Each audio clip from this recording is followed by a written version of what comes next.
भानामती की भुताटकी 27 मे 2025 च्या मंगळवारची संध्याकाळ होता तो दिवस. वैशाख अमावास्या होती त्या दिवशी. आम्ही घरातील सर्व चिंचवडला आमच्या नातेवाईकांकडे सकाळी गेलो होतो.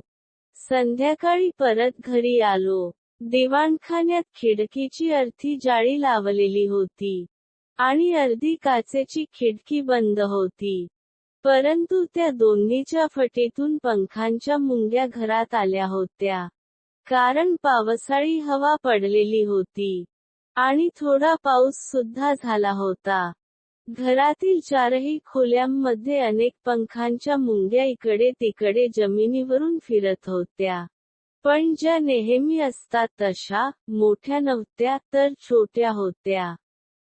त्यामुळे त्या इकडे तिकडे उडत नव्हत्या तर भिंतीवरून उतरून जमिनीवर फक्त चालत होत्या. मुंग्या इतक्या जास्त संख्येने आल्या होत्या, की त्या बाहेर काढणे किंवा त्यांना मारणे शक्यच नव्हते. म्हणून मी व्हॅक्यूम क्लीनरच्या मदतीने, मुंग्या खेचून घ्यायचा प्रयत्न केला, पण त्या मेल्या नाहीतच. मग मी मुंग्या कुंच्यानी मारून टाकण्याचाही प्रयत्न करत होतो. पण त्या मरतच नव्हत्या. शेवटी चप्पल पायात घालून त्यांना अर्धमेल्या करत, मी सुपलीत गोळा करून बाहेर टाकत होतो. परंतु मुंग्या बाहेर टाकून आल्यावर परत जशाच्या तशा, तिथेच हिंडत असल्याचे दिसत होते. मी कमीतकमी चारही खोल्यातल्या, एका वेळेस 8 ते 10 मुंग्या अर्धमेल्या करून, सुपलीतून बाहेर टाकल्या. असे जवळजवळ 10 ते 15 वेळा, घराबाहेरच्या केराच्या डब्यात टाकून, त्यावर झाकण नीट लावत होतो. परंतु आत आल्यावर मला परत मुंग्या त्याच ठिकाणी फिरत असताना दिसत होत्या. दिवाणखान्यातील सगळ्या मुंग्या बाहेर टाकल्या, की बाकीच्या खोलीतील मुंग्या बाहेर टाकत होतो. परंतु मुंग्या जशाच्या तशा परत कुठून येतायत ते एक कळत नव्हते. मी अगदी चक्रावून गेलो होतो.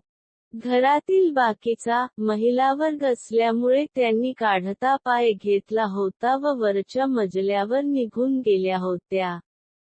हे काय कमी होते की काय? अशक्य म्हणजे बंदिस्त माळ्यावरून अनेक पंखांच्या मुंग्या येऊ लागल्या, की जिथून कोणतीही फट किंवा खिडकी काहीच नव्हते. आता मात्र मी अवाकच झालो. कमीतकमी 300 ते 400 मुंग्यांच्या रांगा माळ्यावरून खाली, एक करून यायला लागल्या. इतक्या मुंग्या माझ्याच्यानी मारणे किंवा गोळा करणे अशक्य होते. म्हणून मी वरच्या मजल्यावर जाण्याचा निर्णय घेतला. झालेला प्रकार हा भुताटकी सारखा भासत होता. प्रत्येक खोलीतील मुंग्या मारत बाहेर टाकल्या तरी, परत आधी होत्या तिथेच, पुन्हा दिसत होत्या. जे काही घडतंय त्यावर विश्वास बसत नव्हता. शेवटी दुसऱ्या दिवशी सकाळी बघू, असा विचार करून मी देखील घरच्यांबरोबर, वरच्या मजल्यावर जाऊन झोपलो.